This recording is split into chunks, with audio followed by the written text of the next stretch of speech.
এটা হচ্ছে আমাদের অ্যাসিড এবং এটা হচ্ছে আমাদের ক্ষার। ক্ষারকে আমরা ইংলিশে বেস বলতে পারি। তাহলে এই বিক্রিয়াটা আমরা প্র্যাকটিক্যালি দেখব। ফাইনালি একটু সোডিয়াম হাইড্রোক্সাইড নিয়ে নিচ্ছি, সামান্য কিছু, অল্প কিছু সামান্য পরিমাণ ফেনফথ্যালিন দিয়ে দিচ্ছি। তোমরা একটু দেখতেই পাচ্ছ যে এটা কিন্তু গোলাপি বর্ণের হয়ে গিয়েছে, তাই না? স্টুডেন্টস, তোমাদের কেমিস্ট্রি রাসায়নিক বিক্রিয়াগুলো থেকে কিছু ইম্পর্টেন্ট রাসায়নিক বিক্রিয়া আমরা প্র্যাকটিক্যালিও দেখাবো।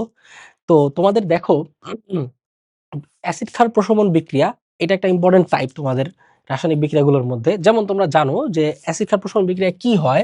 ধরো আমরা সোডিয়াম হাইড্রোক্সাইড এটার সাথে হচ্ছে আমরা HCl এর যদি বিক্রিয়া দেই, ঠিক আছে, তাহলে তোমরা জানো যে সোডিয়াম ক্লোরাইড এবং হচ্ছে পানি তৈরি হয়, অর্থাৎ লবণ পানি তৈরি হবে।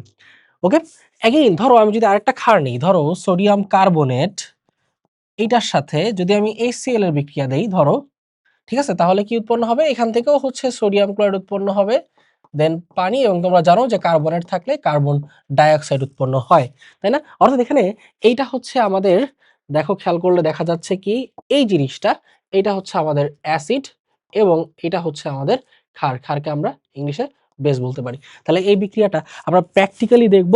তো এই বিক্রিয়াটা করার জন্য আমাদেরকে এক ধরনের নির্দেশক ব্যবহার করা লাগে। নির্দেশক, তাহলে এই জিনিসটাকে আমরা কি বলতেছি? আমরা এটাকে বলতেছি হচ্ছে ইন্ডিকেটর বা হচ্ছে নির্দেশক। যেমন আমরা ইন্ডিকেটর বা নির্দেশক, ওকে, যেমন আমরা এখানে এই ইন্ডিকেটর বা নির্দেশক আকারে আমরা ব্যবহার করব হচ্ছে ফেনফথ্যালিন। আচ্ছা, সো এই ফেনফথ্যালিন যে ইন্ডিকেটরটা, এইটা হচ্ছে এই ফেনফথ্যালিন ইন্ডিকেটরটা আসলে কাজ কি? এটা আমাদেরকে দেখাবে যে বিক্রিয়াটা আসলে সংঘটিত হয়েছে। মূলত যে সমস্যাটা হয়, সোডিয়াম হাইড্রোক্সাইড এটাও হচ্ছে গিয়ে কালার বর্ণহীন, মানে কালারলেস। HCl এর যে হচ্ছে সলিউশন বা অ্যাসিডের যে দ্রবণটা, সেটাও থাকে কালার বা বর্ণহীন। তো তারা যে বিক্রিয়াটা শেষ করলো, এটা আসলে আমরা খালি চোখে অবজার্ভ করে বুঝতে পারবো না। তবে এই বিক্রিয়াটা হয়েছে কিনা, শেষ হয়েছে কিনা, এইটা বুঝতে আমাদেরকে সাহায্য করে এই নির্দেশকটা, অর্থাৎ এই ফেনফথ্যালিন। এটা আমাদেরকে বুঝতে খুব সহজেই সাহায্য করবে। তাহলে চলো আমরা একটু প্র্যাকটিক্যালি দেখে আসি যে অ্যাসিড ক্ষার প্রশমন বিক্রিয়াটা কিভাবে হয়।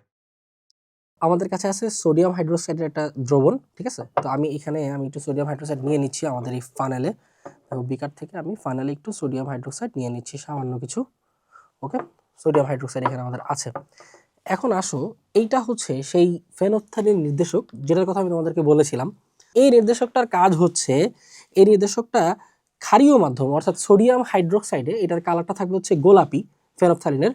বাট যখন এটা ক্ষারীয় মাধ্যমটা আর থাকবে না, অর্থাৎ যখন ক্ষারীয় মাধ্যমটা অনুপস্থিত থাকবে, তখন এটা কিন্তু বর্ণহীন হয়ে যাবে। তো তখন এইভাবে আমরা আসলে এইটার যে কালার চেঞ্জ, এটা দেখে আমরা বুঝতে পারবো যে হ্যাঁ, এই অ্যাসিডের সাথে HCl এর সাথে সোডিয়াম হাইড্রোক্সাইড বিক্রিয়া করেছিল। আচ্ছা, এখন আমরা এখানে নিয়েছিলাম কি মনে আছে তো তোমাদের? Sodium hydroxide. তো এই জায়গায় আমি অল্প কিছু সামান্য পরিমাণ ফেনফথ্যালিন দিয়ে দিচ্ছি। এটাকে দ্রবণ আকারেও চাইলে অ্যাড করা যায়, চাইলে শুধু পাউডার আকারে অ্যাড করা যায়। আমি এটাকে পাউডার আকারে খুব সামান্য পরিমাণ অ্যাড করে দিচ্ছি। যেমন হচ্ছে দেখো, এইখানে আমি কিছু পরিমাণ ফেনফথ্যালিন অ্যাড করে দিলাম। এখন দেখো, এই ফেনফথ্যালিন অ্যাড করাতে যেটা হলো যে এই জায়গায় হচ্ছে আমি ফেনফথ্যালিন অ্যাড করলাম, তোমরা একটু দেখতেই পাচ্ছ যে এটা কিন্তু গোলাপি বর্ণের হয়ে গিয়েছে, তাই না? গোলাপি বর্ণ। সো গোলাপি বর্ণের হওয়াতে দেখো, এটা আসলে কারণটা ছিল এটাই যে এখানে ক্ষারীয় দ্রবণ, এই জন্য গোলাপি বর্ণের। এবার আমি যেটা করব, এখান থেকে কিছু পরিমাণ HCl ঢেলে দিব, অল্প সামান্য কিছু পরিমাণ HCl দিয়ে দিব এই ফেনফথ্যালিন মিশ্রিত সোডিয়াম হাইড্রোক্সাইড দ্রবণে। দেখো, আমি যদি HCl দিয়ে দিই, তাহলে তোমরা দেখতে পাবে যে এই কালারটা কিন্তু ডিসঅ্যাপিয়ার হয়ে গিয়েছে, অর্থাৎ আমাদের সোডিয়াম হাইড্রোক্সাইডের সাথে HCl এর রিঅ্যাকশন হয়েছে। ধন্যবাদ।